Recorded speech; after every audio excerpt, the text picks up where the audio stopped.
BRS boycott చేసింది చూసుకోగా. BRS party ఏమైంది, అవతలకు పోయింది. మేము ఉండం, మేము పోతాం అంటే గట్ల నడుస్తున్నాడు కథ. అసెంబ్లీ సమావేశాలకు ఒక్కరోజే వచ్చిన ప్రతిపక్ష నేత కేసీఆర్ రెండో రోజు ఆ పార్టీ ఎమ్మెల్యేలంతా బయటకు పోయారు.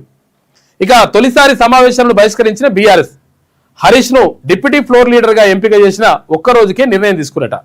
ఆయనకు మైలేజ్ రాకుండా ఇలా చేస్తున్నారని చెప్పేసి మాట్లాడుకుంటున్నట.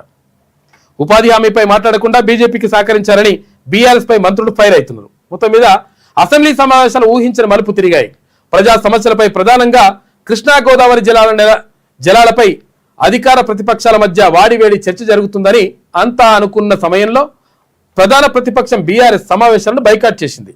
ప్రతిపక్ష నేత కేసీఆర్ తొలి రోజే సమావేశానికి వచ్చి వెంటనే వెళ్లిపోగా రెండో రోజే బీఆర్ఎస్ సభ్యులంతా సభను బహిష్కరించడం చర్చనీయాంశమైంది. ఇక Harish Rao deputy floor leader గా ఎంపిక చేసిన ఒక్క రోజుకే ఈ నిర్ణయం తీసుకోవడం హాట్ టాపిక్ గా మారింది. హరీష్ కు మైలేజ్ రాకుండా కేసీఆర్ ఇలా చేశారనేటువంటి డిస్కషన్ కూడా నడుస్తుందట. కాంగ్రెస్ ప్రభుత్వం అధికారంలోకి వచ్చిన తర్వాత బీఆర్ఎస్ పార్టీ అసెంబ్లీ సమావేశాలను బైకాట్ చేయడం ఇదే తొలిసారి.